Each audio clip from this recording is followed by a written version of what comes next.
Sikh24.com ਵੇਖ ਰਹੇ ਸਾਰੇ ਦਰਸ਼ਕਾਂ ਦਾ ਸਵਾਗਤ। ਇਸ ਵੇਲੇ ਮੈਂ ਅੰਮ੍ਰਿਤਸਰ ਤੋਂ ਤੁਹਾਡੇ ਨਾਲ ਜੁੜ ਚੁੱਕਾ। ਅੰਮ੍ਰਿਤਸਰ ਤੋਂ ਇੱਕ ਪੰਥਕ ਰਸਾਲਾ ਮਹੀਨੇਵਾਰ ਸ਼ਬਦ ਹੈ ਜਿਸ ਦਾ ਨਾਮ ਹੈ ਵੰਗਾਰ। ਵੰਗਾਰ ਦੇ ਸੰਪਾਦਕ ਸਰਦਾਰ ਬਲਜੀਤ ਸਿੰਘ ਖਾਲਸਾ ਇਸ ਵੇਲੇ ਮੇਰੇ ਨਾਲ ਹਾਜ਼ਰ ਨੇ। ਅੱਜ ਦੀ ਜਿਹੜੀ ਗੱਲਬਾਤ ਆ ਉਹ ਅਸੀਂ ਸ਼ੁਰੂ ਕਰਨ ਜਾ ਰਹੇ ਹਾਂ ਨੌਵੇਂ ਪਾਤਸ਼ਾਹ ਸ੍ਰੀ ਗੁਰੂ ਤੇਗ ਬਹਾਦਰ ਸਾਹਿਬ ਜੀ ਮਹਾਰਾਜ ਦੀ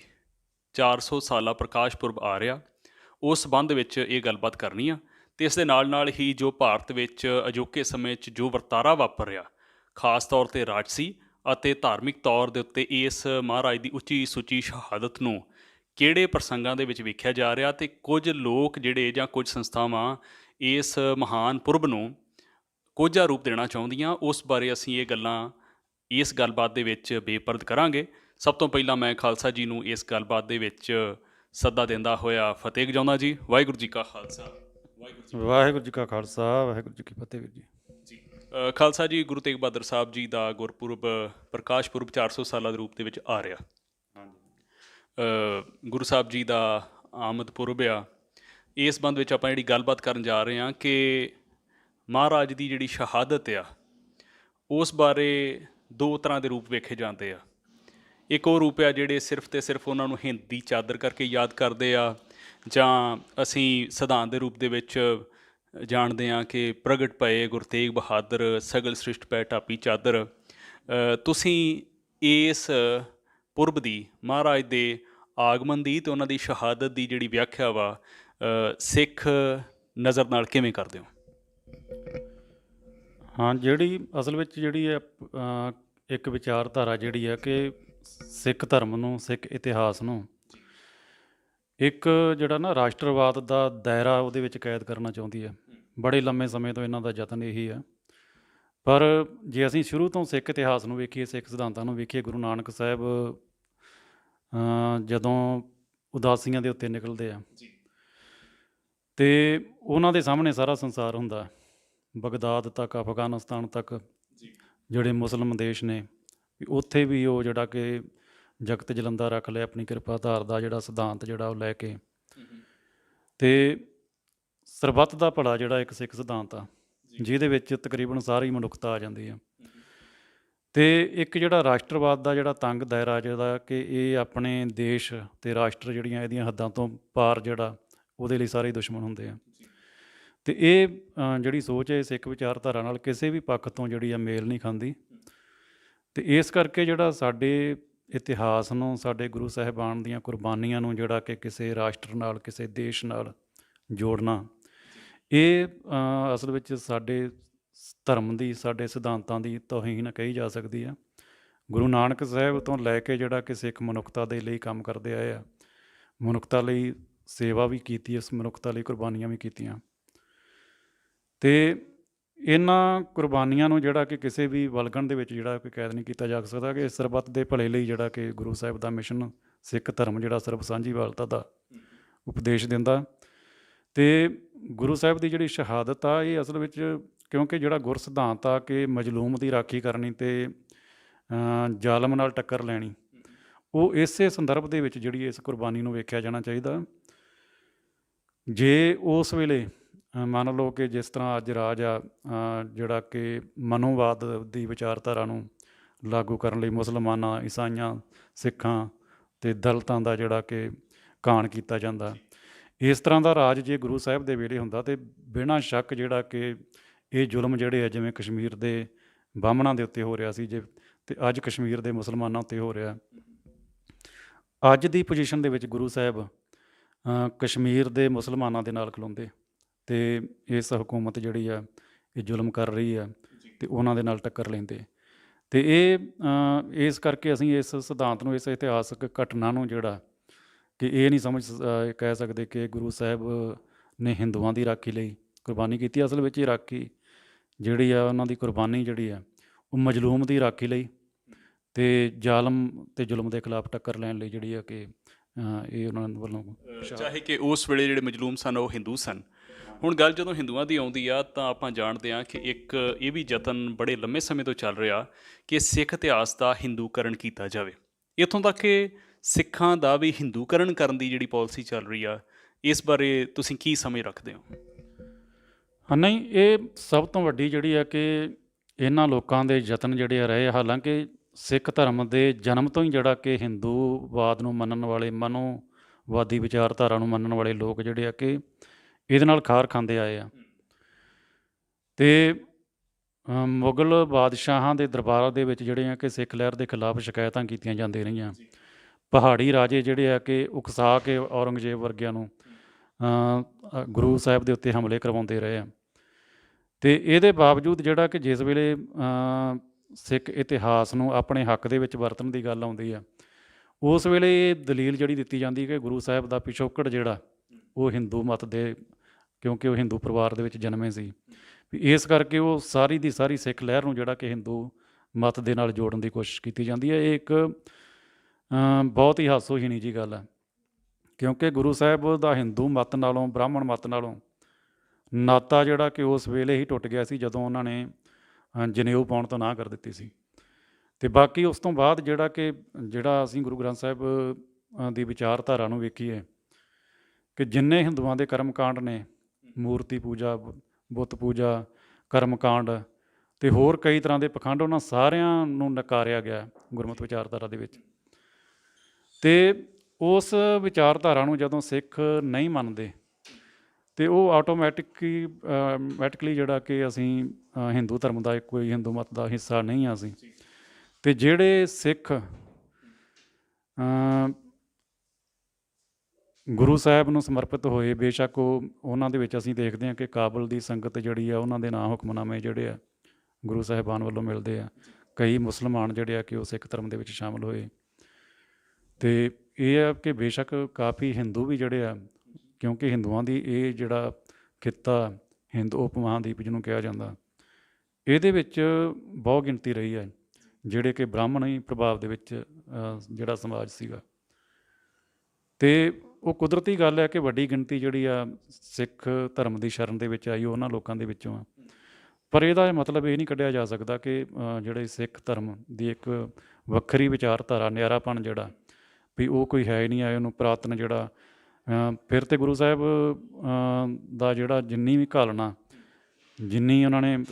ਪ੍ਰਚਾਰ ਯਾਤਰਾਵਾਂ ਕੀਤੀਆਂ ਜਾਂ ਜਿੰਨੀਆਂ ਉਹਨਾਂ ਨੇ ਕੁਰਬਾਨੀਆਂ ਕੀਤੀਆਂ, ਵੀ ਉਹ ਸਾਰੀ ਦੇ ਉੱਤੇ ਜਿਹੜਾ ਕਿ ਇਹ ਪੋਚਾ ਮਾਰਨ ਦਾ ਜਿਹੜਾ ਕਿ ਯਤਨ ਹੈ, ਜਿਹੜਾ ਕਿ ਸਿੱਖ ਲਹਿਰ ਨੂੰ, ਸਿੱਖ ਗੁਰੂਆਂ ਨੂੰ ਅਤੇ ਸਿੱਖ ਸ਼ਖਸੀਅਤਾਂ ਨੂੰ ਜਿਹੜਾ ਕਿ ਹਿੰਦੂ ਸਾਬਤ ਕਰਨ ਦੀ ਕੋਸ਼ਿਸ਼ ਕੀਤੀ ਜਾਂਦੀ ਹੈ। ਇਹ ਜਿਹੜੀ ਜਦੋਂ ਇਹ ਗੱਲ ਸਾਰੀ ਬੇਈਮਾਨੀ ਦੇ ਵਿੱਚੋਂ ਨਿਕਲਦੀ ਆ ਕਿ ਇਤਿਹਾਸ ਦੇ ਪਾਤਰਾਂ ਨੂੰ ਉਹ ਹਿੰਦੂਕਰਨ ਕਰਨਾ ਚਾਹੁੰਦੇ ਆ, ਗੁਰੂ ਤੇਗ ਬਹਾਦਰ ਸਾਹਿਬ ਜੀ ਮਹਾਰਾਜ ਦੀ ਗੱਲ ਚੱਲ ਰਹੀ ਆ, ਤਾਂ ਭਾਈ ਮਤੀ ਦਾਸ, ਭਾਈ ਸਤੀ ਦਾਸ, ਭਾਈ ਦਿਆਲਾ ਜੀ ਨੂੰ RSS ਵਰਗੀ ਜਿਹੜੀ ਹਿੰਦੂ ਸ਼ਕਤੀ ਆ ਉਹ ਹਿੰਦੂ ਦੱਸ ਕੇ ਅਤੇ ਇਹ ਇੰਝ ਸ਼ੋਅ ਕਰਦੇ ਆ, ਪੋਸਟਰ ਜਾਰੀ ਹੁੰਦੇ ਆ ਕਿ ਉਹ ਸਿੱਖ ਨਹੀਂ ਸਨ, ਉਹ ਹਿੰਦੂ ਸਨ। ਇਸ ਜਿਹੜੀ ਮੰਦ ਭਾਵਨਾਵਾਂ RSS ਵਰਗੀ ਫਾਸ਼ੀਵਾਦੀ ਜਮਾਤ ਦੀ, ਉਹਦੇ ਪਿੱਛੇ ਕਾਰਨ ਕੀ ਮੰਨਦੇ ਹੋ ਕਿ ਉਹ ਇੰਝ ਕਿਉਂ ਕਰ ਰਹੇ ਆ? ਇਹਨਾਂ ਲੋਕਾਂ ਦਾ ਜਿਹੜਾ ਕਿ ਅਸਲ ਵਿੱਚ ਜਿਨ੍ਹਾਂ ਦਾ ਆਪਣਾ ਇਤਿਹਾਸ ਜਿਹੜਾ ਕਿ ਸ਼ਰਮਨਾਕ ਆ, ਕਿ ਜੇ ਇਹਨਾਂ ਦੀ ਆਉਣ ਵਾਲੀ ਪੀੜ੍ਹੀ ਜਿਹੜੀ ਆ ਜਦੋਂ ਉਹ ਸਾਰਾ ਇਤਿਹਾਸ ਪੜ੍ਹਦੀ ਆ, ਵੀ ਮੁੱਠੀ ਪਰ ਲੁਟੇਰੇ ਜਿਹੜੇ ਆ ਕਿ ਕਦੀ ਅਫਗਾਨਿਸਤਾਨ ਵੱਲੋਂ, ਕਦੀ ਈਰਾਨ ਵੱਲੋਂ, ਕਦੀ ਇੱਧਰੋਂ ਬੰਗਾਲ ਵੱਲੋਂ ਆ ਕੇ ਜਿਹੜਾ ਕਿ ਇਹਨਾਂ ਦੇ ਉੱਤੇ ਹਕੂਮਤ ਕਰਦੇ ਰਹੇ, ਇਹਨਾਂ ਦੇ ਧਰਮ ਮੰਦਰਾਂ ਨੂੰ ਤੋੜਦੇ ਰਹੇ, ਇਹਨਾਂ ਦੀਆਂ ਜਿਹੜੀਆਂ ਕਿ ਧੀਆਂ ਭੈਣਾਂ ਨੂੰ ਸ਼ਰੇਆਮ ਜਿਹੜਾ ਕਿ ਅਗਵਾ ਕਰਕੇ ਲਿਜਾਂਦੇ ਰਹੇ, ਗਜਨੀ ਦੇ ਬਾਜ਼ਾਰਾਂ ਦੇ ਵਿੱਚ ਟਕੇ 'ਤੇ ਉਹਨਾਂ ਦੀ ਨਿਲਾਮੀ ਹੁੰਦੀ ਰਹੀ। ਅਤੇ ਇਹ ਜਿਹੜਾ ਇੱਕ ਬੜਾ ਵੱਡਾ ਸੂਰਬੀਰਾਂ ਦਾ, ਖੱਤਰੀਆਂ ਦਾ ਜਿਹੜਾ ਕਿ ਦੇਸ਼ ਕਿਹਾ ਜਾਂਦਾ, ਕੌਮ ਕਹੀ ਜਾਂਦੀ ਹੈ, ਵੀ ਇਹਨਾਂ ਦੇ ਵਿੱਚੋਂ ਕੋਈ ਸੂਰਮਾ ਨਹੀਂ ਉੱਠਿਆ ਜਿਹੜਾ ਕਿ ਇਸ ਜ਼ੁਲਮ ਨੂੰ, ਇਸ ਧੱਕੇਸ਼ਾਹੀ ਨੂੰ ਠੱਲ ਪਾ ਸਕੇ। ਉਹ ਠੱਲ ਜਿਹੜੀ ਹੈ ਕਿ ਉਦੋਂ ਪੈਂਦੀ ਹੈ ਜਦੋਂ ਪੰਜਾਬ ਦੇ ਅੰਦਰੋਂ, ਜਿਹੜੀ ਕਿ ਅਲਾਮਾ ਇਕਬਾਲ ਨੇ ਵੀ ਕਿਹਾ ਕਿ ਫਿਰ ਉੱਠੀ ਆਖਰ ਸਦਾ ਤੌਹੀਦ ਕੀ ਪੰਜਾਬ ਸੇ, ਹਿੰਦ ਕੋ ਏਕ ਮਰਦੇ ਕਾਮਲ ਨੇ ਜਗਾਇਆ ਖਾਬ ਸੇ। ਅਤੇ ਜਿਸ ਵੇਲੇ ਪੰਜਾਬ ਦੇ ਵਿੱਚ ਸਿੱਖ ਲਹਿਰ ਦਾ ਉਦੈ ਹੁੰਦਾ, ਉਸ ਵੇਲੇ ਜਿਹੜਾ ਕਿ ਕਿਤੇ ਵੀ ਹੋ ਰਿਹਾ ਜ਼ੁਲਮ ਜ਼ਬਰ, ਜਿਹੜਾ ਬੇਸ਼ੱਕ ਜਿਹੜੀ ਹੈ ਕਿ ਮੁਗਲ ਹਕੂਮਤ ਪੱਕੇ ਤੌਰ 'ਤੇ ਹਿੰਦੁਸਤਾਨ ਦੇ ਵਿੱਚ ਜਿਹੜਾ ਸਥਾਪਿਤ ਹੋ ਚੁੱਕੀ ਸੀ, ਇਹਦੇ ਬਾਵਜੂਦ ਜਿਹੜਾ ਕਿ ਕਈ ਹਮਲਾਵਰ ਜਿਹੜੇ ਨੇ ਦੁਰਾਨੀ ਅਫਗਾਨਿਸਤਾਨ ਦੇ ਵੱਲੋਂ, ਜਿਹੜਾ ਕਿ ਜਿਵੇਂ ਨਾਦਰ ਸ਼ਾਹ ਈਰਾਨ ਦੇ ਵੱਲੋਂ, ਇਹਨਾਂ ਦੇ ਹਮਲੇ ਵੀ ਜਿਹੜੇ ਆ ਕਿ ਉਹ ਹੁੰਦੇ ਸੀ, ਉਹ ਵੀ ਬਿਲਕੁਲ ਜਿਸ ਤਰੀਕੇ ਦੇ ਨਾਲ ਇੱਥੇ ਹਮਲਾ ਕਰਦੇ, ਲੜਾਈ ਉਹਨਾਂ ਦੀ ਬੇਸ਼ੱਕ ਸਮੇਂ ਦੀ ਹਕੂਮਤ ਨਾਲ ਹੁੰਦੀ, ਪਰ ਜਦੋਂ ਉਹ ਜਿੱਤ ਜਾਂਦੇ ਸੀ ਉਦੋਂ ਜਿਹੜਾ ਕਿ ਇੱਥੋਂ ਦੇ ਲੋਕਾਂ ਦੇ ਉੱਤੇ ਬਹੁਤ ਜ਼ਿਆਦਾ ਜ਼ੁਲਮ ਕੀਤਾ ਜਾਂਦਾ ਸੀ ਅਤੇ ਇੱਥੋਂ ਹਜ਼ਾਰਾਂ ਦੀ ਗਿਣਤੀ ਦੇ ਵਿੱਚ ਲੜਕੀਆਂ ਜਿਹੜੀਆਂ ਉਹਨਾਂ ਨੂੰ ਗੱਡਿਆਂ ਦੇ ਵਿੱਚ ਜਿਹੜਾ ਕਿ ਭੇਡਾਂ ਬੱਕਰੀਆਂ ਵਾਂਗ ਨਾਲ ਤੋਰ ਲਿਆ ਜਾਂਦਾ ਸੀ। ਅਤੇ ਉਸ ਵੇਲੇ ਜੇ ਇਸ ਜ਼ੁਲਮ ਨੂੰ ਠੱਲ ਪਾਈ ਹੈ ਅਤੇ ਉਹ ਸਿੱਖ ਕੌਮ ਨੇ ਪਾਈ ਹੈ। ਅਤੇ ਇਹਨਾਂ ਲੋਕਾਂ ਦੀ ਮਨਸ਼ਾ ਕਿ ਸਾਡੇ ਇਤਿਹਾਸ ਦੇ ਵਿੱਚ ਇੱਕ ਜਾਣ ਪਾਉਣ ਲਈ ਆਪਣੀ ਨਵੀਂ ਪੀੜ੍ਹੀ ਨੂੰ ਇਹ ਦੱਸਣ ਲਈ ਕਿ ਅਸੀਂ ਜਿਹੜਾ ਕਿ ਇਸ ਜ਼ੁਲਮ ਦੇ ਖਿਲਾਫ ਟੱਕਰ ਲੈਂਦੇ ਰਹੇ। ਇਸ ਕਰਕੇ ਇਸ ਮਨਸ਼ਾ ਦੇ ਅਧੀਨ ਜਿਹੜਾ ਕਿ ਉਹ ਸਿੱਖ ਕੌਮ ਨੂੰ ਅਤੇ ਸਿੱਖ ਧਰਮ ਨੂੰ ਹਿੰਦੂਵਾਦ ਦਾ ਇੱਕ ਹਿੱਸਾ ਦੱਸਣਾ ਚਾਹੁੰਦੇ ਆ, ਤਾਂ ਕਿ ਇੱਕ ਜਿਹੜਾ ਕਿ ਰਚਿਆ ਹੋਇਆ ਲਹੂ ਦੇ ਨਾਲ ਲਿਖਿਆ ਇਤਿਹਾਸ ਜਿਹੜਾ ਕਿ ਉਹਦੇ ਉੱਤੇ ਉਹ ਆਪਣਾ ਹੱਕ ਜਿਹੜਾ ਕਿ ਸਥਾਪਿਤ ਕਰ ਸਕਣ ਅਤੇ ਆਪਣੀ ਆਉਣ ਵਾਲੀ ਪੀੜ੍ਹੀ ਨੂੰ ਦੱਸ ਸਕਣ ਕਿ ਸਾਡੀ ਕੌਮ ਜਿਹੜੀ ਹੈ ਵੀ ਉਹ ਟੱਕਰ ਲੈਂਦੀ ਰਹੀ ਹੈ। ਜਦ ਕਿ ਹਕੀਕਤ ਜਿਹੜੀ ਹੈ ਇਹਦੇ ਬਿਲਕੁਲ ਉਲਟਾ। ਜਿਸ ਵੇਲੇ ਗੁਰੂ ਕੇ ਸਿੰਘ ਮੁਗਲ ਸ਼ਾਹੀ ਦੇ ਖਿਲਾਫ ਜਾਂ ਅਬਦਾਲੀ ਦੇ ਖਿਲਾਫ ਜਾਂ ਨਾਦਰ ਸ਼ਾਹ ਦੇ ਖਿਲਾਫ ਟੱਕਰ ਲੈ ਰਹੀ ਸੀ, ਉਸ ਵੇਲੇ ਜਿਹੜਾ ਹਿੰਦੂ ਸਮਾਜ ਇਹਦੇ ਆਗੂ ਜਿਹੜੇ ਸੀਗੇ ਉਹਨਾਂ ਦਾ ਰੋਲ ਜਿਹੜਾ ਕਿ ਉਸ ਹਕੂਮਤ ਦੇ ਟਾਊਟਾਂ ਵਾਲਾ ਮੁਖਬਰਾਂ ਵਾਲਾ ਰਿਹਾ ਅਤੇ ਉਹ ਸਿੱਖਾਂ ਦੀਆਂ ਮੁਖਬਰੀਆਂ ਕਰ ਕਰਕੇ ਜਿਹੜਾ ਕਿ ਸਿੱਖਾਂ ਨੂੰ ਫੜਾਉਂਦੇ ਰਹੇ ਆ ਅਤੇ ਸ਼ਹੀਦ ਕਰਵਾਉਂਦੇ ਰਹੇ, ਜਿਨ੍ਹਾਂ ਦੇ ਵਿੱਚੋਂ ਕਈ ਨਾਂ ਜਿਹੜੇ ਆ ਕਿ ਹਰਭਗਤ ਨਿਰੰਜਨੀਏ ਵਰਗੇ। ਅਤੇ ਇਹ ਆਪਾਂ ਪੁਰਾਣਾ ਦੇਖ ਸਕਦੇ ਹਾਂ, ਗੰਗੂ ਬਾਹਮਣ ਤੋਂ ਲੈ ਕੇ ਸੁੱਚਾ ਆਨੰਦ ਜਿਹੜਾ ਕਿ ਬਹੁਤ ਨਾਮ ਨੇ ਜਿਹੜੇ ਲੰਬੀ ਲਿਸਟ ਜਿਹੜੀ ਹੈ ਕਿ ਕਦੀ ਖਤਮ ਨਹੀਂ ਹੋ ਸਕਦੀ। ਪਹਾੜੀ ਰਾਜਿਆਂ ਦਾ ਅਸੀਂ ਜ਼ਿਕਰ ਕਰ ਸਕਦੇ ਹਾਂ ਵੀ ਇਹਨਾਂ ਦਾ ਰੋਲ ਜਿਹੜਾ ਕਿ ਹਮੇਸ਼ਾ ਜਿਹੜਾ ਕਿ ਸਮੇਂ ਦੀ ਹਕੂਮਤ ਮੁਗਲ ਹਕੂਮਤ ਦੇ ਪ੍ਰਤੀ ਜਿਹੜਾ ਕਿ ਸਿੱਖਾਂ ਦੇ ਖਿਲਾਫ ਮੁਖਬਰਾਂ ਵਾਲਾ ਰਿਹਾ। ਅਤੇ ਇਹਨਾਂ ਦਾ ਕੰਮ ਜਿਹੜਾ ਇਹੀ ਰਿਹਾ ਕਿ ਸਿੱਖਾਂ ਦੇ ਖਿਲਾਫ ਹਕੂਮਤ ਦੇ ਕੰਨ ਭਰ ਕੇ ਵੀ ਸਿੱਖਾਂ ਦੇ ਖਿਲਾਫ ਉਹਨਾਂ ਤੋਂ ਕਾਰਵਾਈ ਕਰਵਾਉਣੀ, ਸਿੱਖਾਂ ਨੂੰ ਸ਼ਹੀਦ ਕਰਵਾਉਣਾ। ਅਤੇ ਇਹ ਅਸਲ ਵਿੱਚ ਜਿਹੜਾ ਕਿ ਇਸ ਵੇਲੇ ਇਹਨਾਂ ਦੀ ਮਨਸ਼ਾ ਜਿਹੜੀ ਹੈ ਕਿ ਹੁਣ ਉਹ ਚਾਹੁੰਦੇ ਆ ਕਿ ਅਸੀਂ ਸਿੱਖ ਇਤਿਹਾਸ ਨੂੰ, ਸਿੱਖ ਕੌਮ ਨੂੰ ਜਿਹੜਾ ਕਿ ਆਪਣੀ ਇਸ ਕੌਮ ਦਾ ਹਿੱਸਾ ਦਰਸਾ ਕੇ ਆਪਣੇ ਮਰੇ ਹੋਏ ਜਿਹੜਾ ਇਤਿਹਾਸ ਹੈ ਉਹਦੇ ਵਿੱਚ ਇੱਕ ਜਾਨ ਪਾ ਸਕੀਏ। ਹੋਰ ਇਹਨਾਂ ਦਾ ਕੋਈ ਮਤਲਬ ਨਹੀਂ ਹੈ। ਜਿਹੜੀ ਗੱਲ ਆਪਾਂ ਕੀਤੀ ਆ ਕਿ ਜਦੋਂ ਗਜ਼ਨੀ ਦੇ ਬਾਜ਼ਾਰ ਨੂੰ ਹਿੰਦੂ ਡੋਲੇ ਜਾ ਰਹੇ ਸਨ ਜਾਂ ਇਹਨਾਂ ਦੀਆਂ ਭੈਣਾਂ ਲਿਜਾਈਆਂ ਜਾ ਰਹੀਆਂ ਸਨ,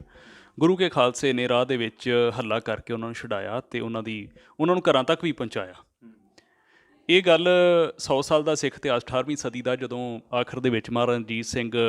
ਸਿੱਖ ਰਾਜ ਲਾਗੂ ਕਰਦੇ ਆ ਲਾਹੌਰ ਦੇ ਦਰਬਾਰ ਦੇ ਰੂਪ ਦੇ ਵਿੱਚ, ਅਤੇ 1849 ਦੇ ਵਿੱਚ ਸਾਡਾ ਰਾਜ ਭਾਗ ਜਾਂਦਾ ਰਿਹਾ। ਮੈਂ ਚਾਹੁੰਦਾ ਕਿ 1849 ਤੋਂ ਲੈ ਕੇ ਅਤੇ 1947 ਦਾ ਜਿਹੜਾ ਤਕਰੀਬਨ 98 ਸਾਲ ਦਾ ਸਮਾਂ ਵਾ, ਉਹਦੇ ਉੱਤੇ ਵੀ ਕੋਈ ਪੰਛੀ ਝਾਤ ਦਰਸਾ ਦਿਓ, ਜਿਵੇਂ ਕਿ ਹਰਭਗਤ ਨਿਰੰਜਨੀਏ ਵਰਗੇ ਜਾਂ ਹੋਰ ਜਿਹੜੇ ਗੱਲ ਚੰਦੂ ਤੋਂ ਸ਼ੁਰੂ ਹੋਈ ਅਤੇ 18ਵੀਂ ਸਦੀ ਤੱਕ ਇੱਥੇ ਆਈ। ਉਸ ਦੌਰ ਦੌਰਾਨ ਜਦੋਂ ਸਿੱਖ ਵੀ ਅੰਗਰੇਜ਼ ਦੇ ਗੁਲਾਮ ਹੋ ਗਏ ਅਤੇ ਇਸ ਮੌਜੂਦਾ ਭਾਰਤੀ ਤੰਤਰ ਤੋਂ ਪਹਿਲਾਂ ਵਾਲਾ ਜਿਹੜਾ ਦੌਰ ਆ, ਮੈਂ ਚਾਹੁੰਦਾ ਕਿ ਕੋਈ ਉਸ ਸਮੇਂ ਦੌਰਾਨ ਕੋਈ ਵਾਕਿਆਤ ਹੋਵੇ, ਕੋਈ ਟਿੱਪਣੀ ਹੋਵੇ, ਜਾਂ ਜਿਹੜਾ ਇਹਨਾਂ ਦਾ ਰੋਲ ਆ। ਹਿੰਦੂਤਵੀ ਸ਼ਕਤੀਆਂ ਉਦੋਂ ਵੀ ਕਾਰਗਰ ਰਹੀਆਂ।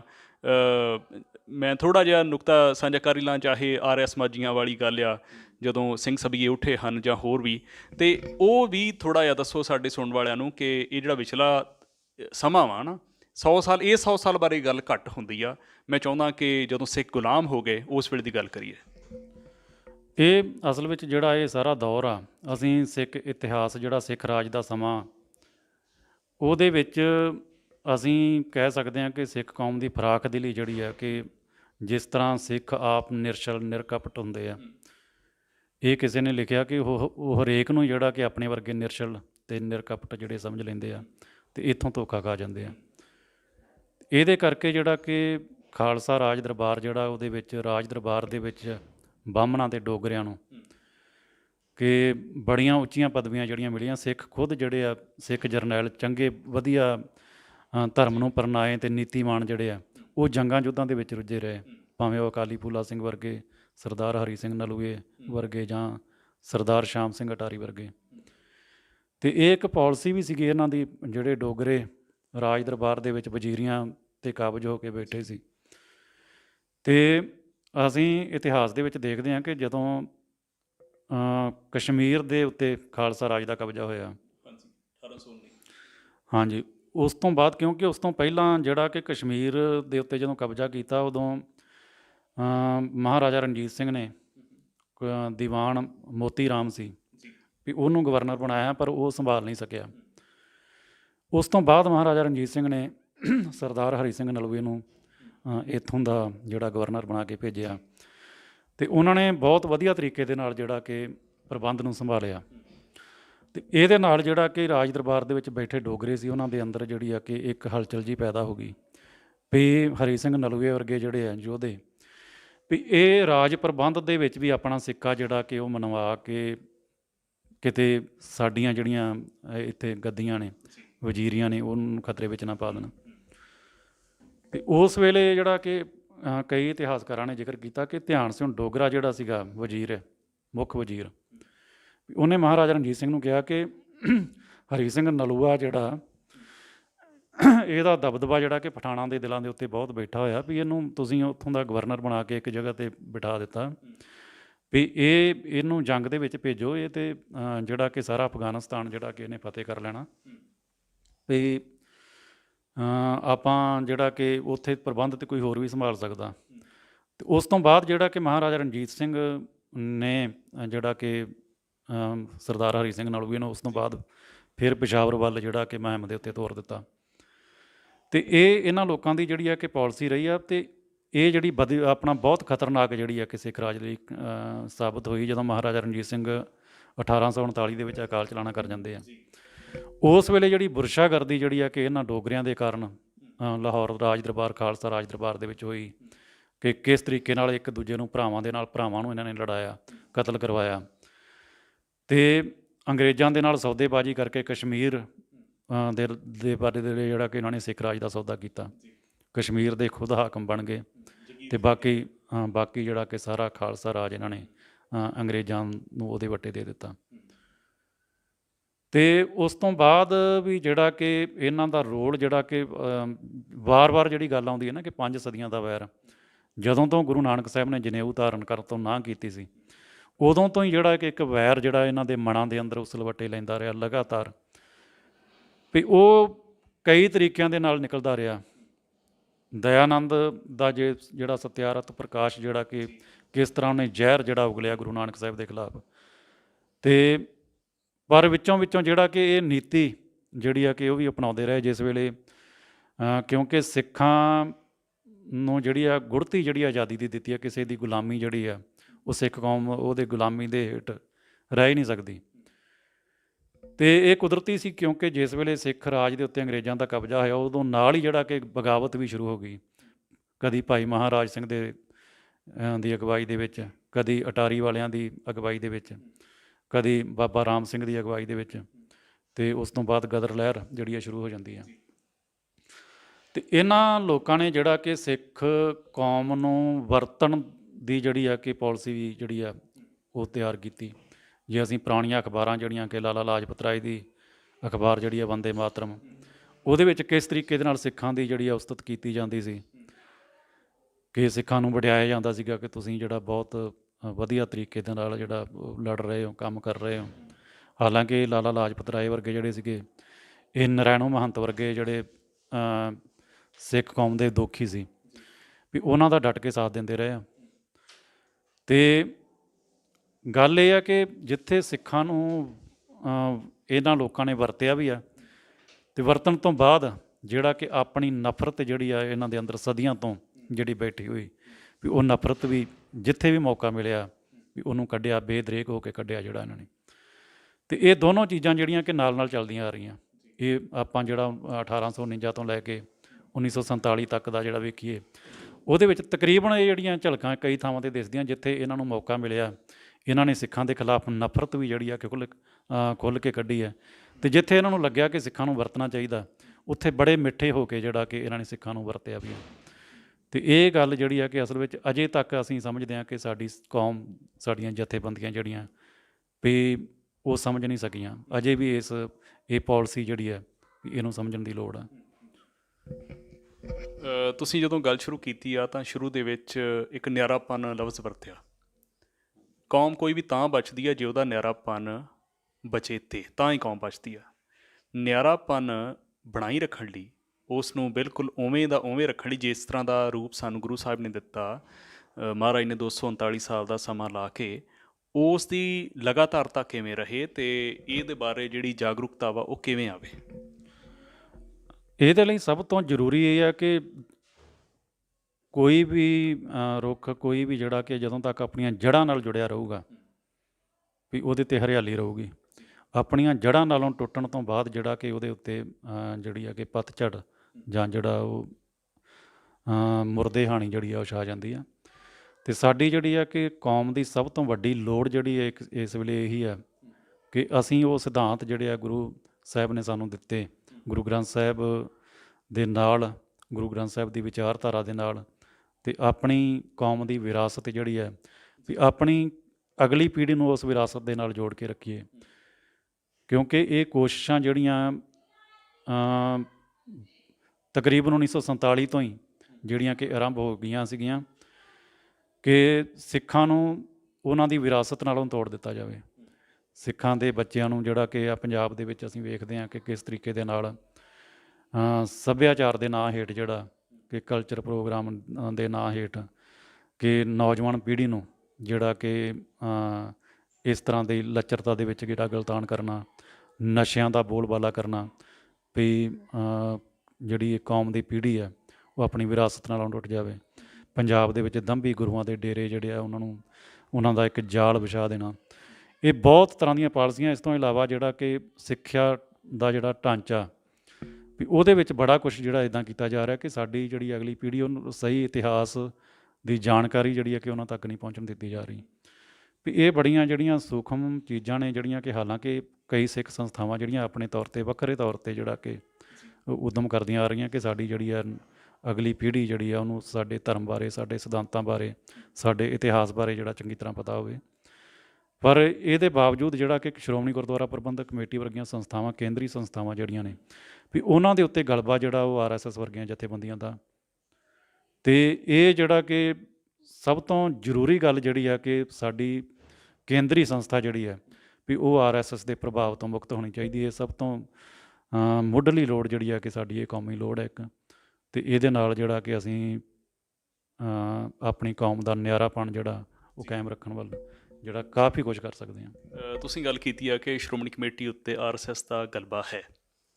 ਸ਼੍ਰੋਮਣੀ ਕਮੇਟੀ ਨੇ ਹੁਣ ਤਾਜ਼ਾ ਹੀ ਇੱਕ ਮਤਾ RSS ਦੇ ਖਿਲਾਫ ਪਾਇਆ। ਤੁਹਾਨੂੰ ਅਜੇ ਵੀ ਲੱਗਦਾ ਕਿ ਗਲਬਾ ਉਵੇਂ ਦਾ ਉਵੇਂ ਕਾਇਮ ਹੈ ਕਿ ਜਾਂ ਇਹ ਮਤਾ ਉਸ ਤੌਰ 'ਤੇ ਵੇਖਣਾ ਹੋਵੇ ਅਤੇ ਮਤੇ ਦੀ ਕੀ ਅਹਿਮੀਅਤ ਆ, ਜਾਂ ਗਲਬਾ ਟੁੱਟਾ ਵਾ ਜਾਂ ਬਣਿਆ ਹੋਇਆ, ਤੁਸੀਂ ਕੀ ਮੰਨਦੇ ਹੋ? ਨਹੀਂ, ਇਹ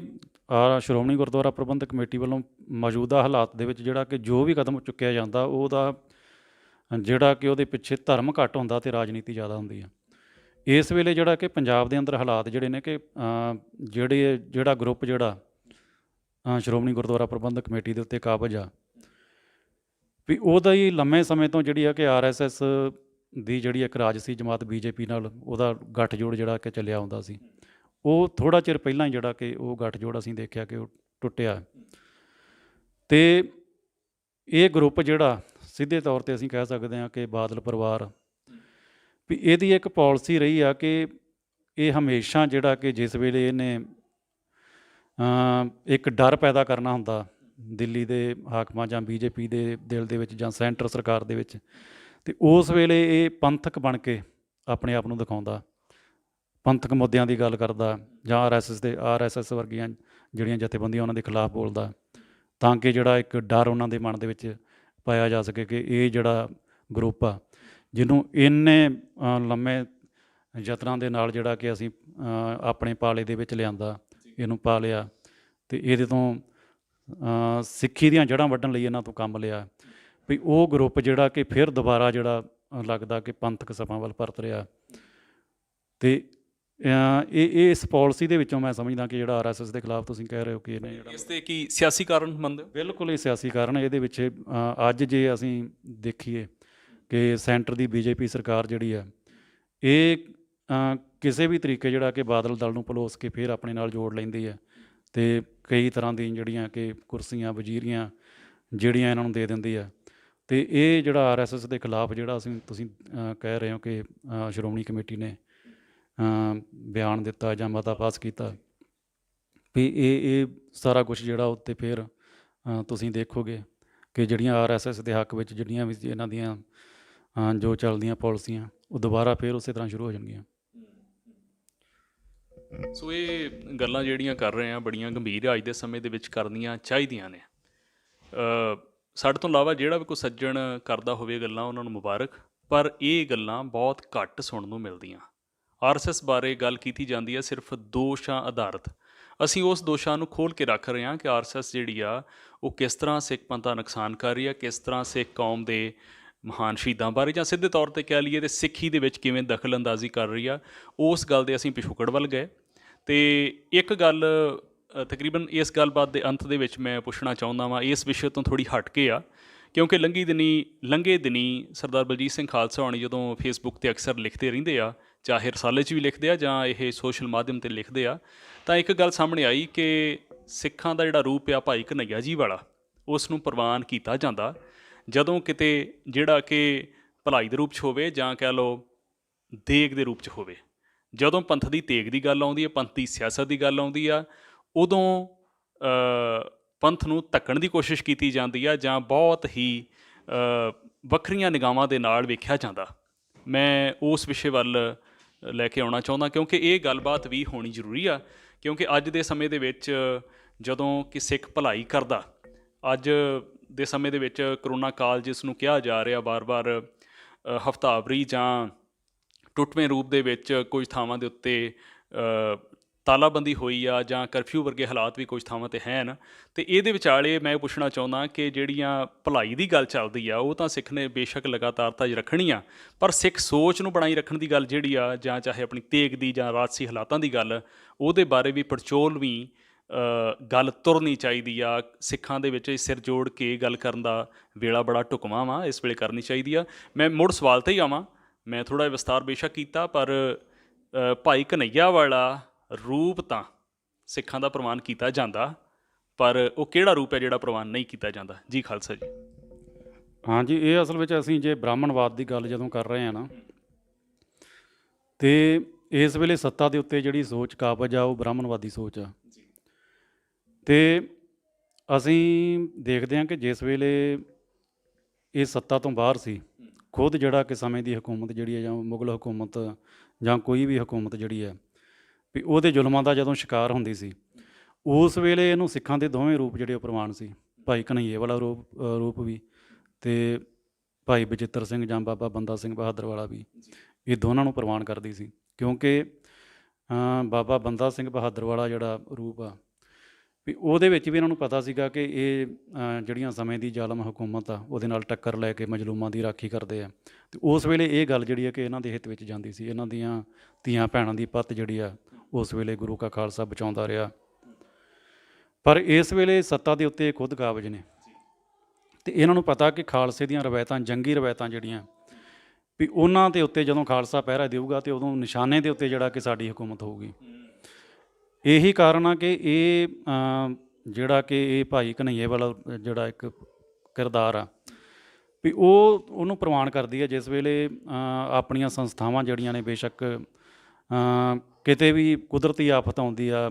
ਭਾਰਤ ਵਿੱਚ, ਕਿਸੇ ਵੀ ਸਟੇਟ ਦੇ ਵਿੱਚ, ਅਤੇ ਲੱਖਾਂ ਕਰੋੜਾਂ ਰੁਪਏ ਜਿਹੜਾ ਕਿ ਸਿੱਖ ਕੌਮ, ਸਿੱਖ ਸੰਸਥਾਵਾਂ ਜਿਹੜੀਆਂ, ਸਰਮਾਇਆ ਜਿਹੜਾ ਵਰਤਿਆ ਜਾਂਦਾ, ਉਸ ਵੇਲੇ ਇਹਨਾਂ ਨੂੰ ਕੋਈ ਇਤਰਾਜ਼ ਨਹੀਂ ਹੁੰਦਾ। ਇਹ ਸ਼ਲਾਘਾ ਕੀਤੀ ਜਾਂਦੀ ਹੈ ਕਿ ਸਿੱਖ ਸੰਸਥਾਵਾਂ ਆ ਕਰ ਰਹੀਆਂ। ਪਰ ਉਹੀ ਆ ਕਿਸਾਨ ਸੰਘਰਸ਼ ਜਿਹੜਾ ਕਿ ਸੈਂਟਰ ਹਕੂਮਤ ਦੇ ਖਿਲਾਫ ਜਿਹੜਾ ਇਹ ਚੱਲ ਰਿਹਾ ਸੀਗਾ, ਸਿੱਖ ਸੰਸਥਾਵਾਂ ਨੇ ਉੱਥੇ ਵੀ ਸੇਮ ਜਿਹੜਾ ਕਿ, ਹਾਲਾਂਕਿ ਉਹਨੇ ਵੱਡੇ ਪੱਧਰ ਦੇ ਉੱਤੇ ਨਹੀਂ, ਕਿਉਂਕਿ ਪਹਿਲਾਂ ਤਾਂ ਅਸੀਂ ਦੇਖਦੇ ਹਾਂ ਕਿ ਕੁਦਰਤੀ ਆਫਤਾਂ ਦੇ ਵੇਲੇ ਕਈ ਸੂਬਿਆਂ ਦੇ ਵਿੱਚ ਜਿਹੜਾ ਕਿ ਪੱਕੇ ਮਕਾਨ ਤੱਕ ਬਣਾ ਕੇ ਦਿੱਤੇ, ਪਰ ਕਦੇ ਵੀ ਉਹਨਾਂ ਸਿੱਖ ਸੰਸਥਾਵਾਂ ਤੋਂ ਉਹਨਾਂ ਦੇ ਫੰਡਾਂ ਬਾਰੇ ਜਿਹੜਾ ਕਿ ਹਿਸਾਬ ਨਹੀਂ ਪੁੱਛਿਆ ਗਿਆ। ਪਰ ਜਿਸ ਵੇਲੇ ਕਿਸਾਨ ਅੰਦੋਲਨ ਦੇ ਵਿੱਚ ਜਿਹੜਾ ਕਿ ਉਹਨਾਂ ਨੇ ਕਿਸਾਨਾਂ ਦੀ ਸਹੂਲਤ ਲਈ, ਸੰਘਰਸ਼ ਕਰ ਰਹੇ ਕਿਸਾਨਾਂ ਦੀ ਸਹੂਲਤ ਲਈ ਜਿਹੜੇ ਕਿ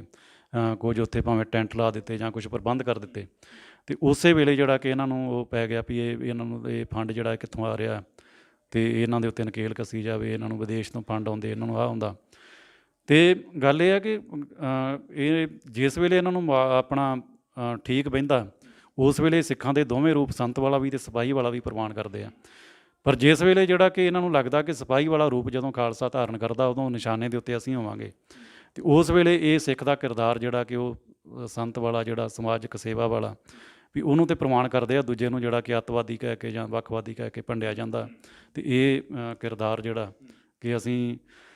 ਭਾਰਤੀ ਹਕੂਮਤ ਦੇ ਵਿੱਚ ਵੀ ਵੇਖ ਰਹੇ ਹਾਂ, ਅਤੇ ਇੱਥੋਂ ਦਾ ਜਿਹੜਾ ਮੀਡੀਆ, ਨੈਸ਼ਨਲ ਮੀਡੀਆ ਜਿਹੜਾ, ਕਿ ਉਹ ਵੀ ਇਹ ਜਿਹੜਾ ਆਪਣਾ ਇਸ ਨੀਤੀ ਦਾ ਜਿਹੜਾ ਕਿ ਤੂਤੂ ਬਣ ਕੇ ਬੜੇ ਜ਼ਹਿਰੀਲੇ ਤਰੀਕੇ ਦੇ ਨਾਲ, ਕਿ ਹੱਕਾਂ ਦੀ ਗੱਲ ਕਰਨ ਵਾਲੇ ਸਿੱਖਾਂ ਦੇ ਖਿਲਾਫ ਕਿਸ ਤਰੀਕੇ ਦੇ ਨਾਲ ਉਹ ਜ਼ਹਿਰੀਲੀ ਭਾਸ਼ਾ ਜਿਹੜੀ ਹੈ ਵਰਤੀ ਜਾਂਦੀ ਹੈ। ਅਤੇ ਜਦ ਕਿ ਇਹ ਉਹਨਾਂ ਦੀ ਪੋਲਿਸੀ ਇਹੀ ਹੈ ਕਿ ਸਿੱਖ ਜਿਹੜੇ ਆ ਕਿ ਬਸ ਲੰਗਰ ਲਾਈ ਰੱਖਣ, ਅਤੇ ਤਾਂ ਹੀ ਜਿਹੜਾ ਕਿ ਉਹ ਭਾਰਤ ਵਿੱਚ ਪ੍ਰਵਾਨ ਨੇ। ਜੋ ਆਪਣੇ ਹੱਕਾਂ ਦੀ ਗੱਲ ਕਰਨਗੇ, ਸੰਘਰਸ਼ ਦੀ ਗੱਲ ਕਰਨਗੇ, ਜਿਹੜੀਆਂ ਗੁਰੂ ਦੀਆਂ ਦਸੀਆਂ ਰਵਾਇਤਾਂ ਜਿਹੜੀਆਂ ਕਿ ਉਹਨਾਂ ਦੇ ਉੱਤੇ ਚੱਲ ਕੇ ਜ਼ੁਲਮ ਨਾਲ ਟੱਕਰ ਲੈਣ ਦੀ, ਹਕੂਮਤ ਦੇ ਖਿਲਾਫ ਲੜਨ ਦੀ ਗੱਲ ਕਰਨਗੇ, ਅਤੇ ਉਸ ਵੇਲੇ ਉਹ ਅੱਤਵਾਦੀ ਹੋਣਗੇ, ਵੱਖਵਾਦੀ ਹੋਣਗੇ, ਅਤੇ ਉਹਨਾਂ ਦੇ ਖਿਲਾਫ ਜਿਹੜੀ ਆ ਕਿ ਹਰ ਕਮੀਨਾ ਹੱਥਕੰਡਾ ਜਿਹੜਾ ਉਹ ਵਰਤਿਆ ਜਾਊਗਾ। ਫਿਰ ਸਿੱਖ ਕਰਨ ਕੀ? ਹੁਣ ਇਹ ਸਵਾਲ ਪੈਦਾ ਹੁੰਦਾ। ਸਿੱਖ ਜਿਹੜਾ ਕਰਨਾ, ਅਤੇ ਸਿੱਖਾਂ ਨੂੰ ਉਹੀ ਚਾਹੀਦਾ ਜਿਹੜਾ ਗੁਰੂ ਸਾਹਿਬ ਨੇ ਸਿੱਖਾਂ ਨੂੰ ਕਰਨਾ ਸਿਖਾਇਆ, ਕਿ ਅਸੀਂ ਜਿਹੜੀ ਕਿ ਸੇਵਾ ਅਤੇ ਕੁਰਬਾਨੀ, ਇਹ ਸਿੱਖ ਧਰਮ ਦੇ ਦੋ ਥੰਮ ਨੇ। ਅਤੇ ਸਿੱਖ ਨੇ ਸੇਵਾ ਵੀ ਕਰਨੀ ਆ, ਜਿੱਥੇ ਦੁਖੀ ਬੇਸਹਾਰਾ ਲੋਕ ਨੇ ਉਹਨਾਂ ਦੀ ਬਾਂਹ ਫੜਨੀ ਵੀ ਸਿੱਖ ਦਾ ਕੰਮ ਆ। ਪਰ ਜਿੱਥੇ ਹਕੂਮਤੀ ਕਰਿੰਦੇ ਜਾਂ ਜਿਹੜਾ ਕਿ ਹਕੂਮਤ ਨਾਲ ਜੁੜੀਆਂ ਤਾਕਤਾਂ ਜਿਹੜੀਆਂ ਕਿ ਆਮ ਲੋਕਾਂ ਦੇ ਖਿਲਾਫ ਕੰਮ ਕਰ ਰਹੀਆਂ, ਉਹਨਾਂ ਦੇ ਉੱਤੇ ਜ਼ੁਲਮ ਕਰ ਰਹੀਆਂ, ਉਹਨਾਂ ਦੀਆਂ ਜ਼ਮੀਨਾਂ ਦੱਬ ਰਹੀਆਂ, ਉਹਨਾਂ ਦੀਆਂ ਧੀਆਂ ਭੈਣਾਂ ਦੀ ਬੇਪਤੀ ਕਰ ਰਹੀਆਂ, ਅਤੇ ਉਹਨਾਂ ਜਰਵਾਣਿਆਂ ਦੇ ਖਿਲਾਫ, ਉਹਨਾਂ ਜ਼ੁਲਮਾਂ ਦੇ ਖਿਲਾਫ ਜਿਹੜਾ ਕਿ ਜਿਵੇਂ ਗੁਰੂ ਸਾਹਿਬ ਨੇ ਲੜਨਾ ਸਿਖਾਇਆ ਸਿੱਖ ਕੌਮ ਨੂੰ, ਵੀ ਉਸ ਤਰੀਕੇ ਦੇ ਨਾਲ ਲੜਨਾ ਵੀ ਜਿਹੜਾ ਉਹ ਸਿੱਖ ਕੌਮ ਨੂੰ ਚਾਹੀਦਾ। ਨਹੀਂ ਅਤੇ ਸਿੱਖ ਕੌਮ ਜਿਹੜੀ ਆ ਕਿ ਇਹਨਾਂ ਦੀ ਮੁੱਖ ਧਾਰਾ ਦੇ ਵਿੱਚ ਆਉਂਦੇ ਹੁੰਦੇ, ਕਿਉਂਕਿ ਇਹਨਾਂ ਦੀ ਮੁੱਖ ਧਾਰਾ ਜਿਹੜੀ ਉਹ ਕਹਿੰਦੀ ਆ ਕਿ ਸਿੱਖ ਲੰਗਰ ਲਾਉਣ ਅਤੇ ਵਾਹਿਗੁਰੂ ਵਾਹਿਗੁਰੂ ਕਰਨ, ਬਸ ਤਾਂ ਹੀ ਉਹ ਇਸ ਮੁੱਖ ਧਾਰਾ ਦੇ ਵਿੱਚ ਪ੍ਰਮਾਣ ਨੇ। ਜੇ ਆਪਣੇ ਹੱਕਾਂ ਦੀ ਗੱਲ ਕਰਨਗੇ, ਸੰਘਰਸ਼ ਦੀ ਗੱਲ ਕਰਨਗੇ, ਅਤੇ ਫਿਰ ਉਹ ਅੱਤਵਾਦੀ ਨੇ। ਅਤੇ ਇਹਨਾਂ ਦੀ ਮੁੱਖ ਧਾਰਾ ਦੇ ਵਿੱਚ ਪ੍ਰਵਾਨ ਹੋਣ ਲਈ ਅਸੀਂ ਕਿਤੇ ਗੁਰੂ ਤੋਂ ਬੇਮੁਖ ਨਾ ਹੋ ਜਾਈਏ। ਅਸੀਂ ਗੁਰੂ ਵੱਲ ਆਪਣਾ ਮੁੱਖ ਰੱਖਣਾ। ਇਹ ਬੇਸ਼ੱਕ ਸਾਨੂੰ ਅੱਤਵਾਦੀ ਕਹਿਣ, ਵੱਖਵਾਦੀ ਕਹਿਣ, ਜੋ ਮਰਜ਼ੀ ਕਹਿਣ, ਅਸੀਂ ਆਪਣੇ ਗੁਰੂ ਦੇ ਸਿਧਾਂਤਾਂ ਤੋਂ ਸੇਧ ਲੈ ਕੇ ਜਿਹੜਾ ਜਿਵੇਂ ਹੁਣ ਤੱਕ ਦਾ ਇਤਿਹਾਸ ਜਿਹੜਾ ਰਚਿਆ, ਵੀ ਉਸ ਤਰ੍ਹਾਂ ਦੀ ਜਿਹੜੀ ਆ ਲੜਾਈ ਜਿਹੜੀ ਆ ਇਸ ਜ਼ੁਲਮ ਦੇ ਖਿਲਾਫ ਵੀ ਸਿੱਖ ਕੌਮ ਨੂੰ ਲੜਨੀ ਚਾਹੀਦੀ ਹੈ।